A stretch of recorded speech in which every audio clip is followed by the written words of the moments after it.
우리 옆에 있는 분들을 한번 축복하겠는데요. 한 주간 좀 열심히 기도하셔서 정말 하나님 은혜가 더 충만하게 된 줄로 믿습니다. 한번 격려하겠습니다. 시작.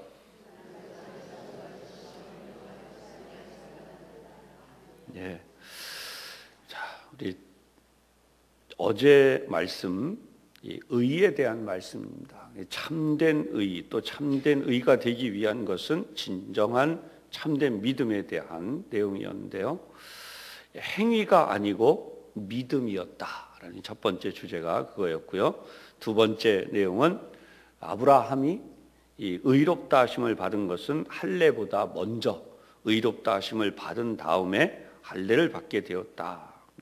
세 번째 부분은 이 상속을 받는 하나님께로부터 믿음도 이제 믿음으로 말미암아 믿음의 상속, 다시 말하면 하늘의 별과 같이 이렇게 땅에 모래처럼 많아지는 하나님의 자녀, 이 상속은 바로 율법이 아니었고 믿음으로 받은 것이었다. 그때까지도 100세가 되어오도록 자녀가 없었음에도 불구하고 하나님의 주시는 복을 받아서 그렇게 될 것이다 라고 믿었다는 거죠. 끝으로 네 번째, 자신의 몸이 또는 아내 사라의 몸이 죽은 것과 같음을 알고도 의심하지 아니하였다. 의심치 않는 믿음, 하나님의 약속을 그렇게 믿었다라고 하는 사실로 함께 은혜를 나누었었습니다. 오늘은 이제 또 다른 몇 가지 사실이 있지만 같은 부분이 나와요. 그게 뭐냐면 하나님께서 우리에게 주신 이 하나님의 의에 대한 내용이 나오는데, 오늘의 주제는 하나님께서 우리에 대한 자기의 사랑을 확증하셨다. 그래서 첫 번째 중요한 사실, 예수 그리스도로 말미암아 화평과 은혜를 누리자라는 거예요. 1절과 2절의 내용입니다. 예수 믿는 사람, 우리 믿음의 사람들은 오직 믿음으로 말미암아, 똑같이 믿음이 나오죠. 어제처럼 믿음으로 인하여서 의롭다 하심을 받았다라고 하는 거예요.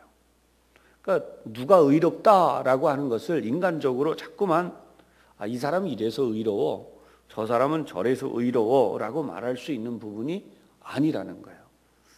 여기 앉아있는 우리 모두 그렇습니다. 이 세상에 많은 사람들이 이런 사실을 믿는다면 얼마나 좋겠습니까? 하나님이 우리에게 하나님의 의를 주신다. 그런데 문제는 그런 하나님의 의를 주심에 대하여 믿지 않는 거예요. 내가 의롭게 살았기 때문에, 내가 오늘도 의를 행했기 때문에 내가 의롭다라고 하는 거죠. 그러나 그 의는 하나님이 주시는 기준, 또는 하나님이 주시려는 의하고는 비교할 수 없는 그런 의다라는 거예요. 우리가 믿는 대상이 중요한 거예요. 내가 의롭기 때문에 의롭다. 여러분, 이건 잘못된 거죠. 그러나 내가 믿는 대상은 예수 그리스도예요. 나를 위해 십자가를 지시고 나의 죄를 대속하신 그 예수님, 그 예수님의 의가 나에게 주어지는 것이다. 바로 그런 믿음을 가질 때에 어떤 일이 생기는가? 죄로 인하여 갈등하는 일들이 떠나요. 1절 끝에 보면 하나님과 화평을 누리자 그랬어요. 예수 그리스도로 말미암아 하나님과 화평을 누리자. 하나님이 우리에게 주시는 이 의를 받아야만 우리가 우리 마음 속에서부터 수없이 일어나는 전쟁, 영적인 전쟁, 갈등, 악한 영이 일으켜주는, 그래서 하나님이 주시는 진정한 평화 속에서만 우리는 이 싸움이 끝난다는 거예요. 물론 악한 영은 계속해서 우리를 위협합니다. 범죄하게 만들 뿐 아니라 범죄하게 될 때, 넘어졌을 때 사단은 사정없이 공격을 하죠. 그런 공격들이 있을 때에 우리가 하나님의 평화, 하나님이 우리를 지켜주시고 그 사랑 안에 서게 되는 것은 바로 예수 그리스도를 통하여서만 이루어지는 일이라는 거예요. 예수 믿는다고 하는 것이 한마디로 무엇입니까? 예수님이 나를 위해 이 땅에 오셨고 나를 위해 사랑하셔서 십자가에 달려 죽으셔서 내 모든 죄를 사해 주심으로 하나님의 복을 받게 되었다는 거예요. 그래서 우리는 그 하나님의 복 안에 들어가는 진정한 평화를 여기서 누리게 되는 거예요. 그것을 2절에서 뭐라고 그랬느냐? 은혜에 들어간다라고 말해요. 하나님이 주시는 바로 그 은혜. 근데 그것은 다른 것으로 들어가는 것이 아니라 믿음으로. 하나님 나에게 그렇게 해주셨다라고 하는 것을 믿는 거죠. 그게 믿음이에요. 근데 상당히 어렵게 느껴지기도 하지만 진짜 믿음을 가지면, 어제 말씀드린 하나님 나를 그렇게 해주신다라는 믿음을 가지면 이것이 되는 거예요. 근데 이게 믿어지지 않는 게 문제예요. 아무리 믿으려고 해도 안 믿어지는 사람들이 너무나 많습니다. 그것을 뭐라고 이야기하죠? 의심이라는 거예요. 자기가 가지고 있는 이 의심, 적어도 내가 한 1000번쯤 절을 했어요. 한 3000번쯤 절을 했어요. 그러면 이게 좀 믿어지는 거예요. 대부분의 많은 사람들이 그렇게 살아요. 자신의 몸이 망가지고, 그래서 일평생 동안 몇 차례씩 우리 차마고도라고 불리우는 드라마에서 좀 본 적이 있죠. 히말라야 산을 일생에 한 몇 번 넘어간, 그럴 때 그들은 자신의 공로로 구원을 받았다고 생각하는 그런 생각들을 하는 거죠. 그러나 그게 아니에요. 우리는 아무 공로가 없어요. 우리 아무것도 한 게 없어요. 그렇지만 예수님이 이루어 주신 이 놀라운 사랑, 십자가의 사랑을 어떻게 그냥 단순히 믿음으로 우리는 하나님이 주신 이 평화를 누릴 자격이 생긴 거예요. 그리고 하나님의 그냥 값없이 주시는 이 은혜로 말미암아 우리가 즐거워할 수 있게 되었다는 거죠. 두 번째 중요한 사실이 의의 소망을 이루는 삶을 살아가자. 근데 3절로 11절까지의 내용을 가지고 잠시 생각하겠습니다. 오늘 본문 3절에 보면 우리가 환난 중에도 즐거워하나니, 굉장히 유명한 말씀이죠. 환난 중에 어떻게 즐거워할 수 있어요? 왜냐하면 환난은 인내를, 그리고 4절 인내는 연단, 연단은 소망을 이루는 줄 알미로다. 그 다음 나오고 있는 5절은 소망이 우리를 부끄럽게 하지 아니함은 우리에게 주신 성령으로 말미암아 하나님의 사랑이 우리 마음에 부은 바 됨이니. 하나님의 사랑은 내가 받아들이겠다고 한다고 한순간에 생겨나는 게 아니라는 거예요. 어떻게 되는가?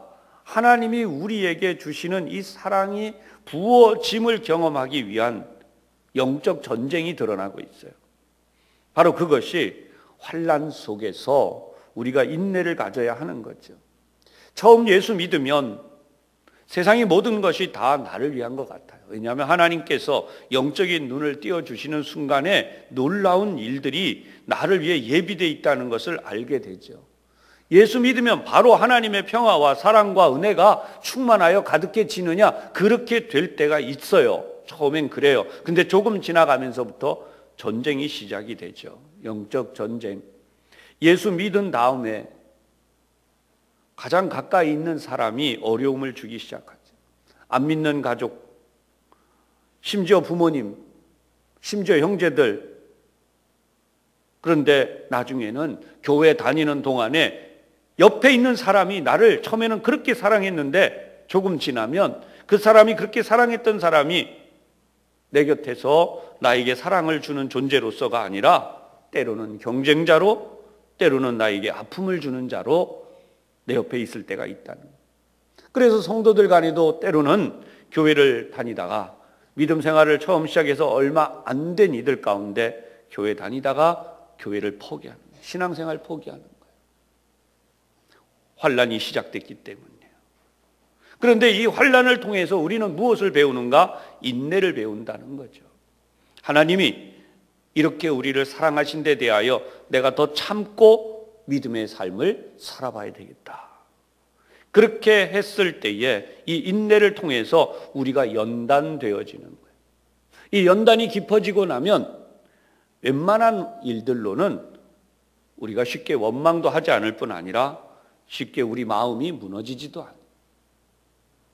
누가 무슨 말을 해도 이 믿음을 지켜가는 삶이 되죠. 그런데 이 연단이 결국 어디를 향하게 되느냐? 소망. 하나님의 나라를 향해 우리가 가게 되는데, 하나님께서 우리에게 주신 그 영원한 생명, 바로 그것이 나에게 이루어지고 있다라고 하는 그 소망을 가지고 우리가 이 믿음의 길을 절대로 포기하지 않게 된다는 거예요. 여기 하나님이 우리에게 무엇을 주셨다고요? 하나님의 사랑을 우리에게 주셨다고 하는 것을 알게 되고, 그 사랑 속에서 흔들리지 않는 길을 가게 돼요. 이 과정을 여러분들이 절대로 놓치지 마시기를 주님의 이름으로 축복합니다. 근데 이것은 그냥 주어지는 게 아니라 성령으로. 성령을 뭐라고 합니까? 보혜사. 하나님이 우리를 도와주시고 함께하여 주셔서 지켜주시고 인도하십니다. 보혜사 성령으로 말미암아 성령 하나님을 통하여서 하나님의 사랑이 우리에게 부어져서 그렇게 된다라고 하는 거예요. 이러한 삶을 살아갈 때에 하나님은 우리에게 놀라운 사실을 하나 더 알려주셔요. 그것이 뭐냐 하면, 하나님은 이미 우리를 너무나 사랑하고 계시다는 거예요. 근데 그 사랑은 언제 우리에게 알려주셨나? 세상은 내가 뭔가를 할 때에 보답이 있는 거예요. 세상은 그렇습니다. 그런데 하나님은 우리가 하나님께 무엇인가를 했을 때가 아니라 이미 우리가 여전히 죄인이에요. 아무것도 할 수 없는 자, 아니 오히려 세상을 오염시키는 자, 하나님의 영광을 무너뜨리는 자, 하나님이 주시는 복을 받을 자격이 도저히 없는 자일 때에, 그것이 6절 이하에 나와요. 우리가 아직 연약할 때에 그리스도께서 경건하지 않은 자를 위하여 죽으셨도다. 이 말은 뭐예요? 죄인인데 죄인은 나를 무조건 감싸주신다는 거예요. 7절, 죄인을 위하여 죽는 자가 쉽지 않고 선인을 위하여 용감히 죽는 자가 혹 있거니와. 8절, 우리가 아직 죄인 되었을 때에. 번역이 좀 그렇게 돼 있지만 이 말을 다시 번역해 보면, 우리가 여전히 죄인일 때, 그 말이에요. 우리가 여전히 죄인일 때 그리스도께서 우리를 위해 죽으셨다라고 하는 거예요. 죄인을 구원하기 위하여 죽으셨다. 그것이 바로 하나님께서 우리에게 대한, 우리를 향한 하나님의 사랑을 확실하게 보여주셨다는 거죠. 여러분, 우리도 그렇잖아요. 사람을 이렇게 감싸줄 때, 어떤 사람 편을 들어줄 때, 또는 재판에서 어떤 사람에 대해서 좋은 이야기를 할 때, 그건 어떤 때예요? 그 사람에게 희망이 있을 때예요. 그 사람이 뭔가 싹이 보일 때예요. 뭔가 조금이라도 바르게 살으려고 한다고 하는 것이 보여졌을 때 이야기죠.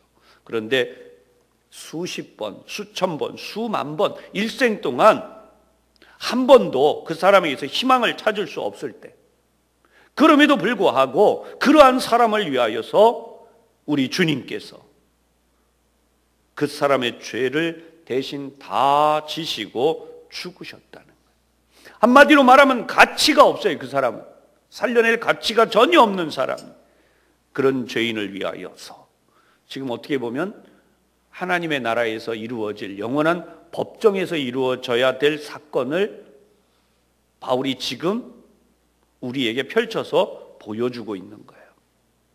이거는 시공간을 초월한 엄청난 하나님의 기적이죠. 여러분, 우리는 수많은 기적을 요구해요. 하나님, 제 팔다리가 불편합니다. 고쳐주세요. 그거 기적이에요. 고쳐진 거. 우리 몸이 병들었을 때 고쳐진 거 기적이에요. 도저히 우리가 살아가는데 불가능한 일들이 되는 것 기적이에요. 근데 진짜 기적은 바로 여기 있어요. 하나님께서 우리를 사랑하신 거예요. 도저히 구원받을 수 없는 우리를 구원시켜서 하나님의 나라의 길로 이끌어 가신다는 거죠. 세 번째 중요한 사실, 한 사람으로 말미암아 우리에게는 영생의 길이 주어지게 되었다는 거예요. 12절로 21절입니다. 한 사람으로 말미암아, 12절, 한 사람으로 말미암아 죄가 세상에 들어왔어요. 그것이 아담이죠. 아담이 지은 죄로 인하여서 우리에게 어떤 일이 생기는가? 모든 사람이 사망에 이르렀다는 거예요. 우리가 잘 아는 원죄의 사건입니다. 죄는 전가가 돼요. 놀랍게도 죄는 이 사람이 지은 죄가 다른 사람에게 영향을 미쳐요. 대표적으로 아담이 지은 죄는 모든 인류에게 영향을 미쳤다는 거예요. 그 증거가 무엇인가? 죽는다는 거예요. 모든 사람들이 멸망에 이르렀다는 거예요. 사망이 그를 주장하게 되었다는 거예요. 그런데 그러한 일이 일어난 것처럼 하나님의 의도 우리에게 전가, 다시 말하면 하나님의 의가 우리에게 영향을 미치게 돼요. 예수님이 이루신 의가 바로 우리를 구원한다는 거예요. 우리를 의롭다 하셨다는 거예요. 그래서 하나님의 놀라운 은혜가 우리에게 넘쳐나게 되었는데 그것이 바로 하나님의 생명, 예수 그리스도의 생명이 우리에게 부어짐으로 우리 모두가 다 의롭다 하심을 받았고, 그 결과가 무엇이냐 하면 하나님의 생명을 통하여서 영생을 얻게 되었다는 것입니다. 지금까지 죄가 우리 안에서 왕노릇을 했다면, 이렇게 해도 죄를 짓게 되었고 저렇게 해도 죄를 짓게 되었고 오직 우리가 하는 일에는 죄만 남아 있었다면, 이번에는 반대로 예수 그리스도 안으로 들어가기만 하면 이제는 하나님의 은혜가 넘쳐나서 이렇게 해도 하나님의 의를 이루게 되고 저렇게 해도 하나님의 의를 이루게 되는 거예요. 이것이 바로 마지막 21절에 나타나는 예수 그리스도로 말미암아 우리가 어떻게 돼요? 의로 살아가게 되는 거죠. 내 몸속에서, 아니 내 삶 속에서 의가 왕 노릇을 한다라고 바울이 표현하고 있습니다. 사랑하는 여러분, 오늘 한 주간을 마치면서 하나님의 의가 우리의 삶에 들어온 과정을 여기까지 우리가 깨닫고 보게 되었습니다. 지금까지는 사망이 여러분을 주장했다면 이제는 사망이 아니라 오직 하나님의 거룩한 사랑이 우리에게 주어져 있으므로 예수 그리스도의 생명이 우리 가운데서 왕노릇하게 될 줄로, 아니 그렇게 살아가는 여러분들이 되시기를 주님의 이름으로 축복합니다. 이 시간 함께 통성으로 기도할 때에 하나님, 예수님을 통하여 우리에게 은혜와 의의 선물을 주셨습니다. 저희들이 이 모든 하나님의 주시는 사랑으로 인해 우리가 타락한 행위에서 돌이켜 오직 예수님을 더 알아가게 하여 주옵시고, 예수님을 통하여 우리에게 주신 이 사랑이 우리의 삶 속에서 승리하는 열매로 나타나게 하여 주시옵소서. 함께 통성으로 주여 부른 다음 여러분의 기도 제목들과 함께 기도하도록 하겠습니다. 저희들에게 의의 소망을 주시니 감사드립니다. 주님 주시는 사랑과 은혜로 화평과 평화를 누리게 하여 주시옵소서. 예수님 이름으로 기도하옵나이다. 아멘. 이제는 우리 주님 예수 그리스도의 은혜와 아버지 하나님의 놀라우신 사랑하심과 성령님의 충만하심, 오직 예수님으로 말미암아 하나님께서 우리에게 주신 그 사랑의 확증을 믿으며 죄인된 어떤 자라도 구원받을 수 있는 소망을 안고, 하나님 다시 한번 우리가 이 소망 가운데 흔들리지 아니하고 늘 기도하며 깨어있으며 중보적 기도를 통하여 내 가족을 구원하고 이웃을 하나님께로 인도하며 나라와 민족을 하나님의 그 손길에 의탁하며 살 수 있음을 확신하고 담대한 믿음으로 어둠을 뚫고자 나아가는 우리 모든 성도들 위해 이제로부터 항상 함께 하시기를 간절히 축원하옵나이다. 아멘.